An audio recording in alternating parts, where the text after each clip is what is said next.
창세기 4장 16절부터 24절. 가인이 여호와 하나님의 임재를 떠나서 에덴 동쪽 놋 땅에 살게 되었다. 아내를 얻어 같이 살게 되었고 아내가 임신하여 에녹을 낳았다. 가인은 성을 쌓고 그의 아들의 이름으로 성의 이름을 지어 에녹성이라고 하였다. 에녹이 이랏을 낳고 이랏은 무후야엘을, 무두사엘은 라멕을 낳았더라.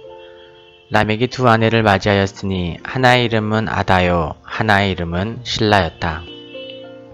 아다는 야벨을 낳았으니 그는 장막에 살면서 가축을 치는 자의 조상이 되었다. 그의 동생의 이름은 유발인데 그는 수금을 타고 퉁소를 부는 모든 사람의 조상이 되었다. 실라는 두발가인을 낳았으니 그는 구리와 쇠로 여러가지 기구를 만드는 사람이고 두발가인의 누이는 나아마였다. 라멕이 아내들에게 말했다. 아다와 실라야, 지금 내 말을 들어봐라. 라멕의 아내들아, 내가 말할 때 하던 일도 멈추고 내 말을 똑똑히 들어라. 내가 오늘 한 젊은 놈을 죽여버렸다. 어린 놈이 감히 내게 도전해서 내게 상처를 입혔기 때문에 가차없이 죽여버렸지. 하나님은 가인을 보호하신다고 그에게 해를 끼치면 7배로 벌을 내리시겠다고 하셨지만 나는 그런 도움 따위는 필요 없어. 내 몸은 내가 지키면 되는 거야. 누구든 나를 상하게 하면 나는 77배로 보복해주면 되는 거야. 안녕하십니까. 인도에서 여러분에게 성경을 읽어드리고 있는 백한승 목사입니다. 한 달간 잘 지내셨습니까? 네, 저도 정신없이 지냈습니다. 이사를 했고요. 또 중간에 한국을 다녀왔습니다. 칼쌤이나 초청받아서 만오지 람살 저희 사역자 대표와 함께 제자훈련의 중요한 내용들 배우고 또 한국교회를 좀 보면서 시야를 넓히는 시간을 가졌습니다. 꼭 한 달 동안 정말로 이사 시작하고 정리를 다 못한 상태로 한국을 갔다 오고 돌아왔어도 여전히 정리가 되지 않은 집을 정리하면서 지냈습니다. 업데이트가 거의 한 달 만에 올리는 건 처음인 것 같은데요. 네, 아무튼 이사는 선교의 끝판왕이 아닌가 하는 생각을 하게 됩니다. 이게 저희 집만 이사하는 게 아니라 정선생님 때까지 같이 이사하는데 그러니까 성인 여자 3명, 그 다음에 남자 1명, 그리고 애기 하나 이렇게 해서 2집 살림을 이사하는데요. 처음에 세팅할 때보다 힘들게 느껴지는 건 저희 집 세팅할 땐 저희 집만 가구를 하나씩 천천히 들여놓으면 됐고 정선생님 댁은 기본적으로 세팅이 다 돼 있기 때문에 일상생활을 선생님 댁에서 다 할 수가 있었어요. 그런데 이게 그렇게 되지 않고 오히려 선생님 댁이 한 10년 인도에서 생활하셔서 짐이 엄청 많죠. 정말 이렇게 많을까. 사실 버리고 왔어요. 근데 돌아와서 여기 와서 버릴 수 있을 정도로 이렇게 구석구석 들어가 있던 거를 뭐 다 챙겨와서 지금 새롭게 정리하면서 하나씩 버리고 또 이런 물건이 있었네, 아 맞아 이런 것도 있었지 하고 있습니다. 칼세미나는 정말로 너무나 유익한 시간이었고요. 크게 2가지, 이제 기도 제목도 올렸죠. 2가지 중요한 목적이 있었는데, 하나는 이제 제자훈련에 대해서 같이 정리하고 고민해보는 시간을 갖는 것, 그리고 또 하나는 사실 이제 현지인 사역자 대표이고 저희가 소망하는 거는 외국인 선교사들이 없을 때 지금 여기 사역에 열려있는 모든 사역의 건물들과 이것들을 다 이렇게 물려주고 사역을 책임지게 할 만오지 람살과, 근데 또 저는 이제 지금 이제 3년째 됐지만 새로운 사람이잖아요. 포지션상으로는 위에 있는 사람인데 실무는 더 잘 알고 있는 만오지와 제가 마음과 생각을 좀 더 맞고 정서적으로 좀 유대를 갖는 그런 시간이 필요해서요. 갔다 오게 되었고 실제로 아주 큰 유익을 가지는 시간이 되었습니다. 다시 한번 교회를 세우는 것이 얼마나 중요한지 생각하게 되고요. 사람을 세우는 것이 얼마나 핵심적인 사역인지를 배우게 됩니다. 그래서 다양한 숙제를 이렇게 적어가지고 왔어요. 이제 강의를 들으면서 한 3년 정도의 계획을 이렇게 세우고 왔는데요. 네, 저희가 이사한 집에 조금 거리에 기찻길이 있습니다. 그래서 지금 기차가 빵빵하고 지나가는데요. 그렇게 많이 시끄럽지는 않습니다. 워낙 인도라는 동네가 시끄러운 동네인데, 곳인데, 이렇게, 저희는 약간 안쪽으로 들어와 있어서 생각보다 시끄럽진 않고요. 다만 저렇게 기차 지나갈 때 이렇게, 그렇습니다. 지금 나름 낭만이 있다고 생각하며, 보내고 있습니다. 아무튼 한 3년 정도 무엇을 우선순위로 해야 될까 하는 것들을 또 적어 오고요. 더 많이 기도하게 됩니다. 하우스 처치, 집교회들 있는 곳들 돌아다녀야겠구나 하는 생각도 많이 했고요.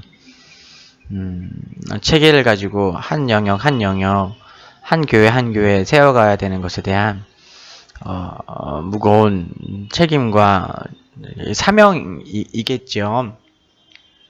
사명감을 다시 한번 좀 새롭게 하는 시간이 되었습니다. 또한 강의를 들으면서 참 이 땅에 많은 목회자들이 좋은 교회를 세우기 위해서 얼마나 피땀을 흘리고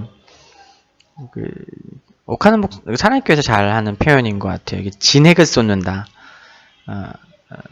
그 표현 그대로 정말로 내 몸에 진액을 쏟아내어서 물고 늘어지고 끝까지 붙들어서 결과를 만들어내는 그런 것을 보았습니다.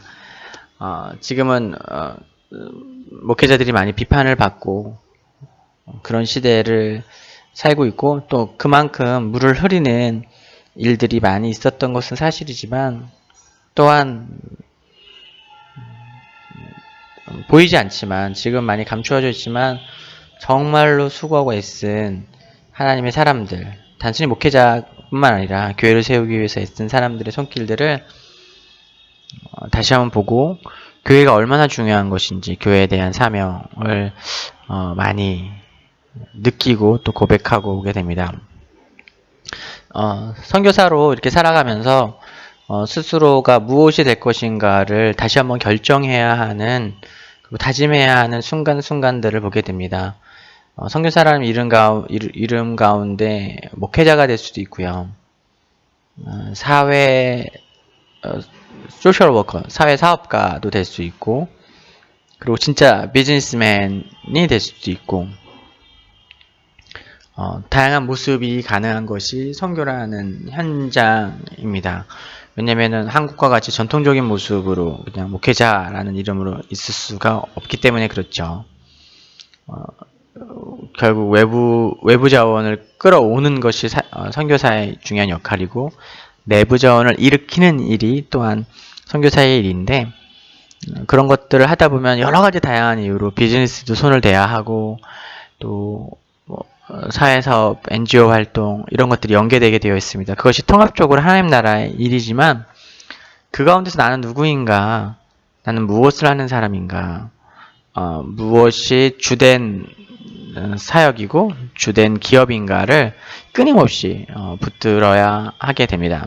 선교사님들, 선배 선교사님들을 보게 되면 어떤 분은 선교사라는 이름 아래 비즈니스맨이 되어 계시고요. 저는 결국 그것이 나쁘다고 생각하지 않습니다. 각자의 부르심을 생각하고요.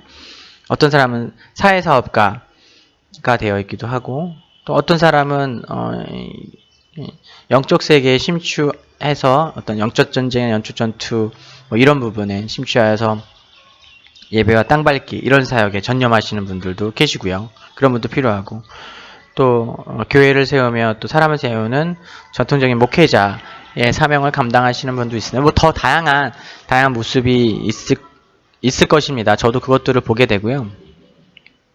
저는 개인적으로 아직 얼마 되지 않았지만 3년째를 가면서 나는 근본적으로 조금 더 목회자의 부르심에 가까운 사람이 아닌가, 그쪽에 나를 좀 더 붙들어야 하지 않을까 하는 부르심을, 소명을 다시 한번 느끼고 있고요. 이것이 어떻게 펼쳐갈 수 있을지에 대해서 기도하고 하나님의 은혜를 구하게 됩니다. 사역자들과 함께 말씀의 중요성에 다시 한번 엄청 강조하고 있는데요. 제가 오히려 말씀 이렇게 나누고 하는 것이 좀 소홀했었습니다. 다시 한번 정비해서요. 이제 집도 정리됐으니까 이제 아직 제 방은 정리가 안 됐습니다. 정리를 하고 또 말씀 가운데 더 깊이 들어가고 기도 자리에 더 깊이 들어가고 사람을 세우는 일에 더 애쓰기를 소망하는 마음입니다. 네. 오랜만에 올리면서 제 얘기가 너무 길었는데요. 같이 이런 거 가지고 기도해 주시고요. 축복해 주셨으면 좋겠습니다. 오늘 말씀은 창세기 4장의 16절부터 24절의 말씀이에요. 제목을 라멕의 노래라고 지었는데요. 이것은 성경 전체 창세기 구조 안에서 제목을 지은 거예요. 왜냐하면 이제 우리가 지금 여기서는 살펴보지 않았지만 4장 26절에 보면 이제 에노스라는 사람이 나오고요. 에노스가 여호와의 이름을 불렀더라라고 이야기합니다.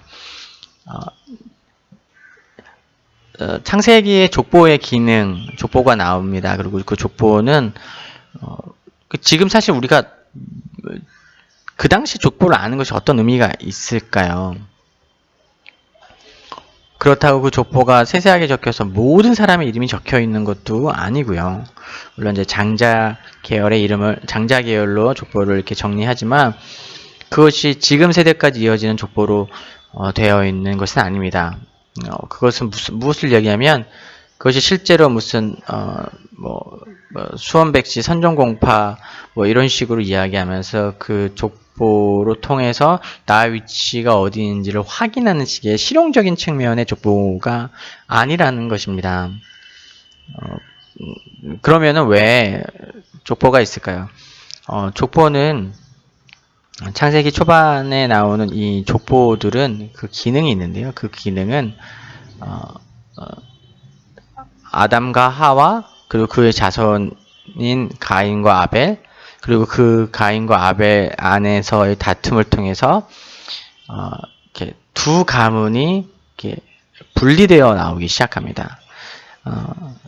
한 가문은 가인을 주축으로 한 살인하였고 하나님을 거역하였고 적극적으로 배반하면서 경쟁과 자신의 힘과 자신의 능력을 의지하는 자수성가하는 가문입니다. 자수성가하는 가문이 바로 가인의 계열이고요. 그 가문의 족보를 정리합니다. 그리고 이제 다음 주에 제가 아마 살피겠지만 아벨은 죽었지만 아벨 이후에 그 셋이 아벨의 계열을 잇습니다. 그것은 이제 메인스트림이 되죠. 아담과 하와로 있는 그 장자 계열을 원래는 가인이 이렇게 상속하면서 갔어야 되는데 가인이 탈락하면서 그 메인스트림 주된 줄기 장자 계열을 이제 셋이 계승하게 되는데요. 그 가문은 자수성가하는 가문이 아니라 신수성가하는 가문. 하나님 여호와 하나님으로 말미암아 가문을 세우고 집을 세우는 종족입니다. 가문이 됩니다. 그래서 이것을 하나님의 나라와 세상 나라라는 두 가지의 축으로 성경이 이제 구분되어지게 되고 그리고 이 두 가문 그리고 두 나라는 창세기 오늘 이제 본문에서 시작되어서 마지막까지 반복되어집니다. 하나님 나라와 세상 나라. 세상 나라가 죄가 하나님 나라 안에 들어와서 타락시키죠. 타락시킴을 말미암아 하나님 나라에서 탈락시키고 그들이 바로 세상 나라의 일원들이 되게 됩니다. 이 성교적 이 두 구조가 우리가 이제 창세기뿐만 아니라 계속 성경을 할 때 계속해서 반복되어져 나갑니다. 하나님 나라의 백성은 어떠해야 되고 또한 세상 나라의 백성은 어떠한지 그 둘이 치열하게 이렇게 비교되어지고 이렇게 경쟁하는 것처럼 이렇게 드러나게 됩니다. 성경을 읽어보면 죄의 강력한 전염성으로 말미암아 하나님의 나라 백성 자수성가가 아닌 신수성가의 가문이 계속해서 자수성가 가문 가인 계열의 세상 나라에 이렇게 침노되는 것을 보게 됩니다. 자꾸 이제 이렇게 정복당하는 것을 보죠. 그때마다 하나님께서는 새로운 판을 짜시고 새로운 판을 짜시는 것을 통해서 다시 한번 신수성가의 가문 아벨과 셋의 계열을 쫓는 하나님을 예배하는 백성들을 회복시키십니다. 그것이 신약에 와서는 제자들의 무리가 되고요. 그리고 예수님 승천하신 후에는 교회가 되는 겁니다. 이런 구조가 있어요. 그리고 그 구조의 시작이 창세기입니다. 성경은 우리가 생각하는 것보다 훨씬 더 짜임새가 있고요. 일관성이 있고 세계적인 구조가 있습니다. 그런 하나의 큰 구조, 큰 두 개의 물줄기라고 생각하시면 되는 것이 시작이 오늘 본문이라고 생각하셔도 틀리지가 않습니다. 그래서 오늘 본문에서는 먼저 가인의 에피소드를 계속 진행시키면서 가인을 쫓은 가인 계열의 백성이 어떻게 되는지를 보여주고 그 특징이 가장 적나라하게 드러난 것이 라멕이 지어 부른 이 노래에 있습니다. 우리가 지금 시대같이 이 노래가 비트가 있고 음악과 선율이 있는 것이었는지는 잘 모르겠지만 아마도 시와 같은 형태로 불려진 것으로 보입니다. 왜냐하면 성경을 오늘 이렇게 시편의 시와 같이 어떠면 라멕의 시편이라고도 할 수 있겠죠. 성경책을 보시면 그 부분이 이렇게 들여써져 있습니다. 그렇게 들여써져 있는 것은 이것이 이렇게 노래와 시라는 건데요. 그래서 라멕의 노래라고 제가 이렇게 이름을 지었습니다. 머릿속에 이해가 확 될 수 있도록 말이죠. 가인은 하나님 나라에서 탈락하고 쫓겨난 이후에 새로운 곳으로 가게 됩니다. 오늘 이 부분을 이야기하면서 두 가지가 핵심인데요. 하나는 제가 지금 얘기하고 있는 메인스트림에 관한 이야기. 그래서 세상 나라의 특징, 그 특징을 드러내는 그 자손들, 족보에 대한 것이고요. 다른 하나는 우리의 호기심을 자극하는 하나의 질문에 관한 것입니다. 제가 이제 성경을 처음 호기심을 가지고 사춘기 때 읽기 시작했습니다. 중학교 2학년, 1학년, 2학년 때부터 누가 시키지 않는데 능동적으로 내가 성경에 무슨 내용이 있을까 궁금해서 읽기 시작했습니다. 그때는 조금 나쁜 의도가 있어요. 사춘기 때 약간 삐뚤어진 그런 게 있잖아요. 그래서 내가 뭔가 성경을 읽고 성경에서 전도사님들과 선생님들을 당황시킬 만한 뭔가 그런 질문을 찾아봐야겠다. 그래서 아주 삐뚤어진 마음 갖고 성경을 읽기 시작했습니다. 그래서 성경에서 말도 안 되는 게 어떤 게 있는가 그런 걸 찾아보겠다라는 심사죠. 네, 사춘기 때는 왜 그런지 모르겠습니다. 아무튼 그런 걸 하던 중에 사실은 가장 처음 질문이 선악과를 하나님 왜 만드셨습니까? 하나님 왜 그렇게 덫을 놓고 막 그런 거죠. 그런 식의 질문을 했다가 그것을 지나가서 두 번째로 부딪혔고 이 발견한 질문을 가지고 계속해서 오랫동안 많은 분들에게 질문했지만 답을 듣지 못했고 심지어는 신학교에 와서 다양한 세계적인 기라성 같은 주석가들이 쓴 것들을 봤지만 결국은 답이 없구나 하고 답을 찾았다는 그 내용입니다. 그게 뭐냐면 아담과 하와가 부부잖아요. 태초의 부부고 인류의 조상이라고 하는데 가인이 범죄해서 쫓겨날 때 가인이 다른 사람이 나를 죽일 거라고 두려워하고 쫓겨난 이후에 어떻게 됩니까? 아내와 결혼합니다. 이 표현이 되게 웃기죠. 아내라는 결혼한 사람을 아내라고 하는데 아내와 결혼했다고 하니까 그냥 여인의 이름을 기록하지 않고 그냥 그렇게 했던 것 같아요. 그래서 그러니까 에덴 동산 너머에 아담과 하와가 살았는데 그들 태초의 인간이 살았던 그 공동체를 떠나서도 또 다른 인간 공동체가 있었다는 거잖아요. 그럼 이게 도대체 어떻게 되는 거냐? 그럼 그쪽은 족보가 어떻게 되는 거냐? 이런 거죠. 어떻게 다른 사람들이 살 수 있을 수 있냐는 거죠. 아담과 하와를 제외한. 이 질문에 대한 답을 찾을 때 사실은 답을 찾기가 어려웠어요. 이렇게 비전 성경 같은 경우에는 어떻게 설명을 하고 있냐면요. 온리교에서 이렇게 편찬한 약간 주석 성경 같은 건데 아담과 하와가 아이를 낳잖아요. 그리고 가인을 낳고 아벨을 낳았어요. 그리고 그 이후에도 계속 아예 자녀들을 낳았다는 거예요. 자녀들 낳아서 이게 산술적으로 설명을 할 수가 있어요. 그래서 애를 낳았으니까 2년이나 3년에 한 번씩 애를 낳고 그러면 일정 시간이 지나면 그 자녀들의 자녀들도 자녀를 낳기 시작하잖아요. 그러면 이제 산술급수적으로 아니라 기하급수적으로 이제 제곱으로 사람들이 태어나기 시작하면 가인과 아벨이 이런 다툼을 할 때쯤에는 이 땅에는 이미 사람들이 되게 많았을 거다. 그리고 주요한 인물들만 기록되는 거기 때문에 굳이 기록을 안 했을 거다.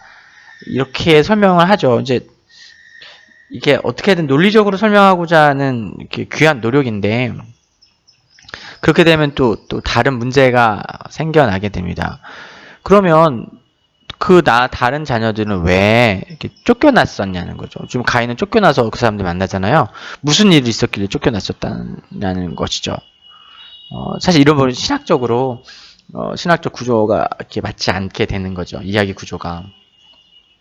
또 어떤 경우에 하나님께서 태초에 사람을 창조하셨을 때 사람들을 창조하셨고 아벨이란다.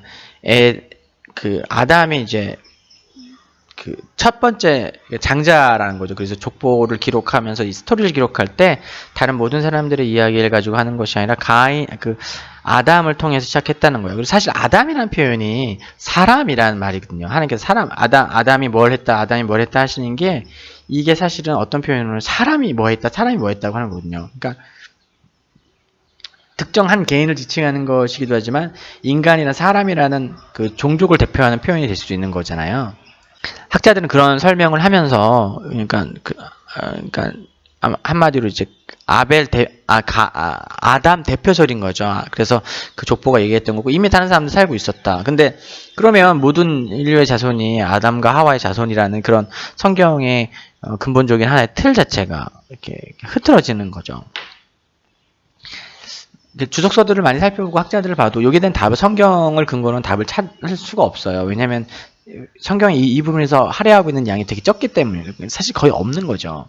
그렇기 때문에 이것에 대한 합리적인 답을 찾는 것은 거의 불가능에 가까운 것 같습니다. 오랜 시간 동안 학자들이 다양한 시도를 했지만 결국 무언가 이야기를 지어내고 이론을 지어내야만 설명이 가능한 상황이고요. 제가 생각하고 또 고민하면서 제가 내린 결론은 저에게 설명해 주시고 애쓰셨던 많은 분들도 적당한 답을 해주셨지 못했고 지금 제가 설명하는 것처럼 부적절한 예를 하시고 참 알기 어려운 것 같다라는 걸로 정리가 되었죠. 사실 이제 그렇게 말씀 안 해주신 경우도 있어서 차라리 다 알 수 없다라고 지금은 알 수 없고 성경이 이야기하고 있지 않다라고 얘기하는 것이 더 정석적이고 올바른 대답이라고 생각합니다. 아직은 모른다가 현재는 정답인 거죠. 그렇습니다. 자주 얘기하지만 성경은 우리에게 필요한 충분한 지식을 전달하지만 우리가 알고 싶어하는 모든 것을 이야기하지는 않는다. 그것은 사실입니다. 그리고 그런 전제 아래 우리가 말씀을 대할 필요가 있습니다. 그러니까 지금 우리에게 필요하지 않은 지식인 거죠. 그래서 아직은 알 수 없고 그런 것을 통해서 성경의 어떤 무호성과 성경의 진정성을 의심할 필요는 없습니다. 그렇기 때문에 이것은 신화적인 책이고 쓸데없는 책이다라고 이렇게 가치가 없는 누군가 지어낸 책이라는 식으로 접근할 필요는 없는 것이죠. 제가 참 여러 번 설명하지만 그 초대교부였던 아구스티누스입니다. 성 어거스틴 역시 성경을 처음 읽으면서 논리학자이고 수사학자였기 때문에 창세기 1장 읽으면서 벌써 이 책은 누가 쓴 거야? 이렇게 논리가 부족해 하면서 반박했었다는 거 말씀드린 적 있죠. 태양이 있기도 전부터 하루 이틀이 어떻게 나올 수 있냐. 이게 그걸 가지고 반복했던 사람이 논리적으로 엄밀했어요. 말싸움 잘하는 걸로 말싸움 잘할 수 있도록 토론 잘할 수 있도록 훈련시켜서 돈 벌었던 사람이니까 한순간에 알더라고요. 하루 이틀이 있는 것은 태양이 있기 때문에 하루 이틀이라는 개념이 생기는 건데 태양 만들기 전부터 빛이 있었다. 잘못된 거 아니야. 그러니까 어거스틴의 제한된 지식과 논리 안에서 성경은 받아들일 수 없는 책이었던 거죠. 하지만 결국 그 어거스틴이 성경을 받아들고 읽고 회개하고 교부가 되게 됩니다. 무엇을 이야기하는 겁니까? 당장 우리의 지식과 논리로 이것은 잘못되었다라고 하기에는 성경 너무 큰 책인 것이죠. 그리고 성경에 제시한 충분한 지식으로 우리를 충분히 변화시키고 새롭게 하고 하나님의 온전한 사람이 될 수 있도록 인도해주고 있다는 것입니다. 오히려 안타까운 것은 오늘 본문에서 그 창세기 4장 요 본문에서 더 중요한 부분은 이 앞부분에 우리가 알 수 없음으로 그냥 넘겨야 되는 이 부분이 아니라 그에 이어져 나오는 람에게 노래, 람에게 지어 부른 노래, 자기 아내들에게 외친 이 이야기이고 그 이야기를 속에 담겨 있는 하나님을 떠난 인간, 자수성가하는 족속들의 가인 계열의 비참한 현실, 그들이 처한 문제를 보고 우리 역시 자수성가의 족속이었다가 가인의 계열이었다가 하나님의 은혜로 말미암아 구원받고 건진받아 하나님 나라 백성으로 편입된 거 아닙니까? 양자된 것이 아닙니까? 그런 우리가 여전히 싸우고 있는 우리 실존의 우리 그 근본 뿌리의 문제들을 다시 한번 돌아볼 수 있는 기회가 되는 것이죠. 그것을 통해서 말씀을 비추어서 반면교사 삼는 거죠. 이런 모습 내게 여전히 있구나. 그러나 이 뿌리가 여기서 나온 거구나. 그러나 우리는 자수성가가 아닌 신수성가하는 하나님의 백성이기 때문에 오늘 내 마음을 흔들어 놓고 나를 매몰시키고 내가 앞뒤를 모르고 막 방향을 모르고 전진하고 있는데 계속해서 그렇게 가는 것이 아니라 멈춰설 수 있도록 묵상할 수 있도록 성찰할 수 있도록 이 말씀이 오늘 우리를 돕는 것이죠. 그래서 더 중요한 내용은 이 부분 우리가 지금 알 수 없는 지식에 대한 답을 찾기 위해서 막 고민하기보다 그 뒤에 나오는 참된 그 뒤에 우리에게 충분히 제시되어 있는 우리에게 충분히 필요한 그 지식 가운데 기대어 또 우리가 양식을 얻고 힘을 얻고 교훈을 얻는 것이 필요한 것입니다. 제가 이렇게 번역을 번역을 해서 올려놓은 것처럼 라멕이 한 이야기는 되게 단순합니다. 무엇이냐면 웬 젊은 놈이 나에게 덤비길래 내가 그를 죽였다. 하나님께서 가인을 해치려는 사람 하나님의 보호는 7배라고. 그래서 이 표를 주시고 그것이 보호이거든요. 그거를 이렇게 무시하고 가인을 공격하는 사람에게는 7배의 벌을 내주신다고? 나는 그런 보호가 필요 없어. 왜냐면 나는 내 스스로의 힘으로 나에게 해를 끼친 사람에게 77배로 갚으면 된다. 아주 이런 논리입니다. 대장사자, 젊은 사자. 그래서 동물의 왕국에서 동물들이 보여주는 행태이고 또 오늘날 이 세계 안에 이렇게 있는 그런 모습이죠. 경쟁과 다툼, 적자생존 뭐 이런 내용입니다. 그리고 분명하게 라멕의 노래, 라멕이 아내에게 외친 이야기 속에서 라멕이 자기 자신의 힘을 자기 자신이 스스로를 보호하는 것을 하나님의 보호하심보다 훨씬 더 신뢰하고 있음을 우리는 알 수 있습니다. 그리고 그것을 감히 선포하는 것, 감히 외치는 것. 하나님 보호, 그러니까 쉽게 얘기하면 이런 거야. 하나님 보호 따위 필요 없어. 내 힘으로 내가 하면 돼. 종교 너무 의지하지 마. 뭐 이렇게 얘기하고 있는 것입니다. 하나님을 완전히 떠나버린 그래서 자수성가의 길로 가인의 길로, 가인 족속의 길로 넘어선 사람의 특징, 비극은 무엇일까요? 그것은 무엇보다 스스로의 힘을 썩어버리고 언젠가는 죽을 수밖에 없고 언젠가는 약해질 수밖에 없는 자신의 몸을 의지하고 자기 자신만을 신뢰한다는 것이죠. 그 특징을 저는 한 2가지로 얘기할 텐데요. 2가지로 나눴지만 뭐 그 큰 맥락에서는 다르지 않습니다. 가인 계열, 자수성가하는 계열, 세상 나라 백성들의 중요한 특징이 무엇입니까? 하나님의 축복의 언약을 믿지 않는 거예요. 이건 참 큰 슬픔입니다. 자녀가 부모님의 사랑을 신뢰하지 않는 거예요. 자녀가 부모님의 공급해 주심을 믿지 않는 거예요. 그래서 우리 루아가 있는데 어제 이제 그 풀장 같은 걸 만들었어요. 고무로 된 걸 팔잖아요. 그거 불어갖고 그러니까 날씨가 더우니까 아기가 거기서 놀 수 있게 해줬단 말이죠. 그래갖고 좀 놀았는데 좀 많이 놀아서 이제 그만 놀자 하니까 이제 애기니까 울죠. 아, 더 놀고 싶단 말이야. 막 이랬을 때, 자, 애기를 안고 이제 설득해줬죠. 내일 더 많이 놀 수 있게 해줄게. 이렇게 설득하니까 루아가 처음 울다가 또 그걸 신뢰하고 울지 않더라고요. 알았다고 하더라고요. 고마웠어요. 아, 우리 애기가 참 착하네. 했죠. 자녀가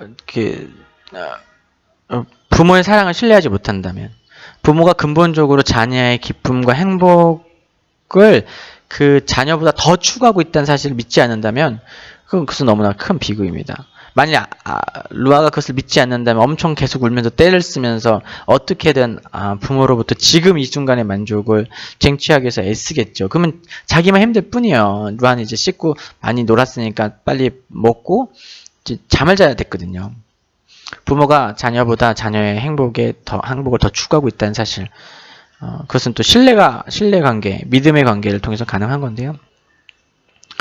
그것을 믿지 않았을 때 자녀가 괴로울 뿐, 자녀만 더 괴로운 거예요.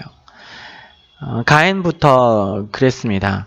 하나님께서 표를 주어서 누구도 너를 상하게 하지 않을 거라고 약속하셨지만, 제가 반복해서 이야기하면 이것은 저주가 아닙니다. 어떤 주홍글씨 같은 것이 아니면 죄인, 살인, 도둑이라는 것을 이마에 새겨서 모든 사람이 그 사람을 두렵게 하고 피하게 하고 한 것이 결코 아닙니다. 제가 성경을 읽었을 때, 처음 이 본문을 읽었을 때 느꼈던 그 묘한 뭐랄까요?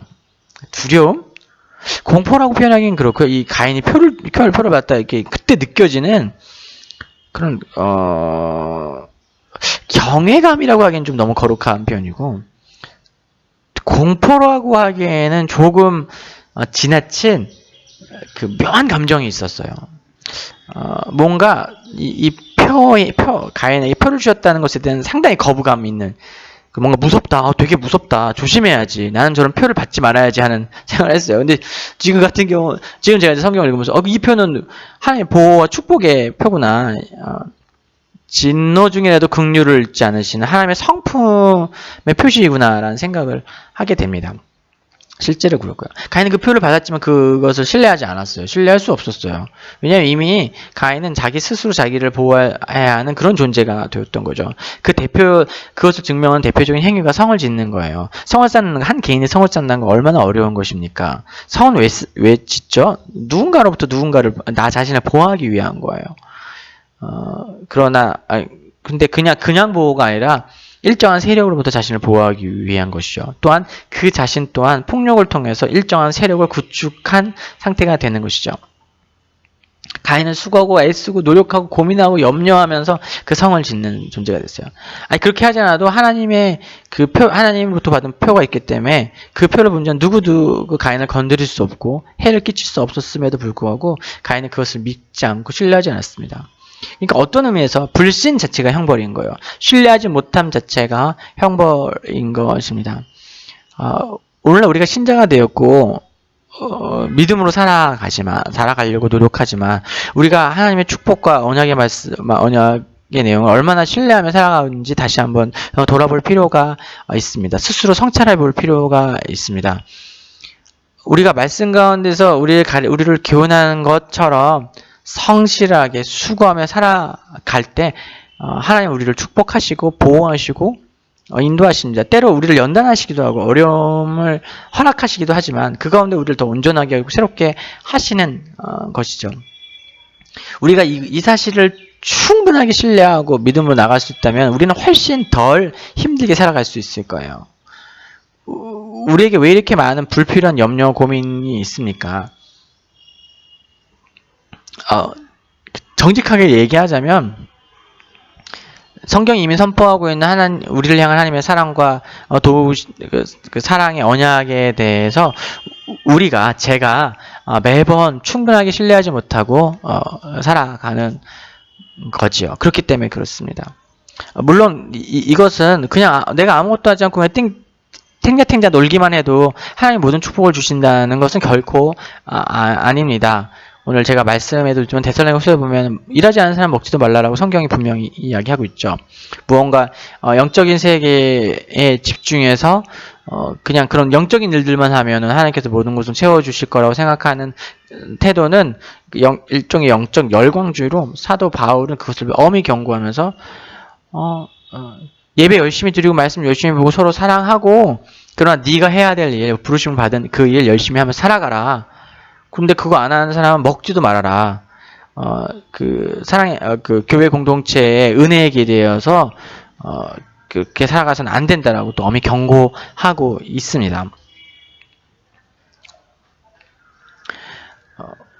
왜냐면은 오늘 우리에게 주신 그 일의 자리와 섬김의 자리, 그것이 어떤 그 직업으로 나타날 수도 있고요. 그냥 뭐 가정 내에서 역할, 부모, 자식, 아내, 남편, 이 역할 있잖아요. 그 역할, 성경이 가르치는 그 역할을 해야 될 바를 행하는 거, 그것이 엄청난 부르심이고 너무나 중요한 일입니다. 그래서 성실하게 해나갈 때 또 여러 가지 위협들과 어려움들이 많이 있잖아요. 우리가 과도하게 걱정하고 염려하지 않을 수 있는 것은 우리 모두가 가인이 받은 표와 같은 하나님 보호하신 표를 받았다는 것에 대한 신뢰가 필요한 거죠. 구약적 표현에서 여기서는 가인의 표라고 했지만 신학적으로 표현하면 예수 그리스도의 보혈의 피로 새롭게 되었다. 그 보호하심 받는다. 발려져 있다. 보혈의 피가 발려져 있다. 뭐 이렇게 표현할 수 있겠죠. 가인의 행위를 통해서 반면교사 삼을 수 있습니다. 그가 얼마나 힘들었을지. 이 묵상해 보면 일이 너무 많아요. 얼마나 힘들었겠어요. 얼마나 고민했겠어요. 네, 이제 저희 학교 건축빚도 아직 좀 남아있고 막 그런데요. 그 와중에 아직도 뭐 그걸 빚을 얼마나 있네. 아직도 저희가 회의하면서 분명히 다 갚아줬는데 왜 또 달라고 하느냐 막 이러면서 중간에 누가 자꾸 이렇게 어떻게든 뭘 받아내려고 막 거짓말하고 이거를 뭐 분명히 거짓말 분명한데 그걸 그렇다고 그 사람 거짓말하는 사람 마음 상하지 않게 오면 관계가 잘못들어서 막 나쁜 소문 펴지면 안 되니까 하여튼 건물 짓는 거 어려운 일입니다. 저는 짓지도 않았지만 아무튼 그래요. 가인의 모습이 얼마나 슬픈 모습인지 우리는 알 수 있어요. 가인의 실존, 자수성가하는 족속들의 어려움을, 그 고민과 염려와 고통을 볼 수 있습니다. 또한 세상 나라 백성, 가인 계열, 자수성가하는 족속들의 두 번째 특징은 하나님 나라의 사랑의 원리가 아닌 적자생존, 양육강식의 세계에서 쉼 없이 살아가야 합니다. 그것은 경쟁이라는 단어로 대표할 수 있죠. 라면에 끊임없이 도전자가 있고 그 도전자와 싸워야 합니다. 우리가 동물의 왕국 보면 알죠. 대장 잡은 숫사자는 끊임없이 도전자를 맞이해야 되고 그리고 반드시 어느 순간에 대장 자리에서 내려오게 됩니다. 대장 자리에서 새로운 대장이 생기게 되면 어떡합니까? 젊은 사자는 그전 왕자인 사자의 어린 새끼들을 다 죽입니다. 그래야만 다시 암사자들이 교미를 하려고 하고 자신의 씨앗을 퍼뜨릴 수 있기 때문이죠. 그런 비극을 알기 때문에 한번 왕자를 지킨 사자는 그 왕자를 지키기 위해서 끊임없는 경쟁자를 대면해야 되고 싸워야 하고 상처 입어야 되고 그렇게 살아가야 합니다. 쉼없는 상태. 가장 특징적인 이 가인계열의 특징이 쉼없는 방랑자가 되는 거죠. 안식과 여유까지는 아니어도 안식과 쉼이 없는 거죠. 안식일이 주어진 이유는 우리에게 쉼을 주시는 거죠. 나 자신이 쉼을 누리고 관계에 관한 거예요. 안식이라는 것은 안식은 나 자신으로부터 안식, 이웃과의 관계로부터 안식, 하나님과 관계로부터 안식. 그것은 그런 것들로부터 떠난다는 것이 아니라 일이 있으면 내 자신을 충분히 돌볼 수 없잖아요. 안식이 됐을 때 내 자신을 충분히 돌보고 스스로 돌아볼 수 있는 거예요. 일이 많으면 이웃을 돌아볼 수 없잖아요. 가족을 돌아볼 수 없잖아요. 그렇기 때문에 안식일은 나와 가족과 이웃을 돌아보는 거예요. 일한다면 내일에만 정신없기 때문에 다른 것도 돌아볼 여유가 없는데 하루 정도 안식하면서 다른 사람의 상태를 이렇게 돌아보는 거죠. 일을 하다 보면 일 가운데 하나님 임재 가운데 있지만 하나님께 자꾸 나가지 못한단 말이에요. 그렇기 때문에 안식의 첫 번째 우선순위는 먼저 하나님께 나아가는 거죠. 하나님을 누리는 거죠. 하나님을 더 알아가는 겁니다. 그런 쉼을 누리기는 우리는 너무 어렵습니다. 요즘 청년 사역들 같은 것들 되게 어렵다고 얘기 많이 하시죠. 청년들이 해야 될 게 너무 많은 거예요. 시험도 계속 봐야 되고 하니까 뭐 예배만 잠깐 보고 가거나 아니면 일정 기간 예배를 쉰다거나 그런 식의 삶을 살아가게 되는 거죠. 하루하루 아깝고 순간순간이 아깝기 때문에 한 자라도 더 보고 공부하고 조금이라도 더 일해서 조금이라도 더 돈을 벌어야 되는 그런 삶의 현장들에 있다고 합니다. 쉼이 박탈된 상황. 한국 사회가 갈수록 더 그런 사회가 되어가지 않나 싶어요. 더 많은 축복과 부여를 누리고 너무나 편하고 좋아 보이는 것들이 많기 때문에 그것들을 얻기 위해서 사람들은 결국 자신을 희생하게 되는 거죠. 결국 자신이 그 물건을 그런 뭐 좋은 IT 기계와 뭐 예쁜 옷과 이런 것을 가지고 누리고 있다고 하지만 그런 것들을 얻기 위해서 너무나 많은 것들을 포기해야 하는 상황이 되는 거죠. 결국 페이스북이나 이런 매체를 통해서 이렇게 아주 행복해 보이는 자신의 모습을 선전하지만 결국 그렇게 만족스럽고 행복하게만 살아가지 못하게 되는 것입니다. 단순히 나만 열심히 하면 되는 것이 아니라 누군가보다 더 많이 가지고 더 많이 누려야 한다는 것은 되게 끔찍한 거예요. 왜냐면은 그냥 이게 절대평가일 때는 그냥 내가 최선을 다하는 것이 중요하죠. 그 하나님 나라는 절대평가인데 이게 상대평가가 되면 다른 사람도 잘해야 되는 거예요. 그래서 저 사람이 1시간 하면 난 2시간 해야 되고 저 사람이 3시간 하면 난 4시간 해야 되고 경쟁해야 되는 거죠. 오늘날 대한민국 역사 일에 가장 부강한 시대를 살아감에도 불구하고 많은 사람들 입에서 헬조선이라는 이야기를 하게 되는 것은 우리가 수많은 부유하고 이렇게 재미있고 흥미롭고 이렇게 비싼 것들을 누리고 있지만 가지고 있지만 결국 그런 것들을 누리거나 소비하지 못한다는 겁니다. 충분한 것이 있지만 우리는 더 좋은 것을 다른 사람보다 더 좋은 것, 더 많은 것들을 가져야 하기 때문에 안 되는 것이죠. 힘든 것이죠. 쉼이 없는 거죠. 더 많이 고분부터. 그래서 영원히 승자가 없는 거예요. 승자는 피곤하고 패자는 고통스러울 뿐입니다. 하나님 나라에서는 하나님 나라의 백성은 그 하나님의 신뢰함으로 말미암아 사랑으로 나누는 것을 통해서 말미암아 쉼과 안식을 누릴 수 있습니다. 그것 가운데 평안을 누릴 수 있는 거죠. 경쟁이 아니라 사랑으로 서로 섬길 수 있는 거죠. 결코 이런 것이 열심히 살아가지 않는 것을 변호하지는 않습니다. 왜냐하면 성경에서는 그런 우리가 각자 부르심 받는 것에서 어떻게 살아가야 되는지 이야기하고 있죠. 그러나 경쟁하기 위해서 더 많은 것을 가지고 위해서 가는 것이 아니라 부르신 소명, 내 위치에서 내가 이것들을 해나가는 것으로 하나님께 영광을 돌리고 이웃을 섬기고 내 자신을 만족하고. 저는 목회자의 일을 할 때 힘들고 일을 많이 해도 행복하고 즐거워요. 근데 그러지 않은 다른 것을 할 때는 이렇게 해야 돼서 해야 될 때는 힘들지만 목회자의 일을 해서 피곤하는 것은 너무 즐겁습니다. 그 제 부르심이 맞나 봐요. 계속해도 재밌고 즐거우니까. 그러나 오늘 이 세대에는 내가 아닌 나와 맞지 않고 내가 아닌 일들을 많이 합니다. 왜냐하면 그게 좋다고 하고 그게 좋은 거라고 하니까. 그러면서 힘들어하고 아파하고 그래서 바캉스를 기다리는 삶을 살아가게 되죠. 그래서 참 슬프고 안타까운 일이 아닐 수 없습니다. 우리는 자수성가하는 백성 아닙니다. 신수성가하는 하나님의 백성입니다. 우리는 다음 주에 살펴보겠지만 에노스의 노래를 통해서 에노스가 어떤 존재이고 하나님 계열의 백성 아담 하와 그리고 셋 아벨 이 계열의 백성들의 특징이 무엇인지 살펴볼 건데요. 또 그것은 너무 자명하죠. 자명하지만 그 진리를 계속해서 묵상하는 것을 통해서 오늘 내 삶 가운데 오염되어지고 어그러진 것들을 새롭게 하고 회복되어지는 일들 있기를 소망합니다. 다음 주엔 저희 온 가족이 이제 다시 한국으로 들어갑니다. 아마 주일 예배 끝나고 출발해서 월요일 날 도착할 것 같은데요. 한국에 도착해서 또 1년간 있었던 은혜와 사랑 또 나누고요. 또 계속해서 말씀으로 여러분과 함께 하도록 하겠습니다. 한 주간 또 믿음 가운데 승리하시고요. 강건하십시오. 사랑하고 축복합니다.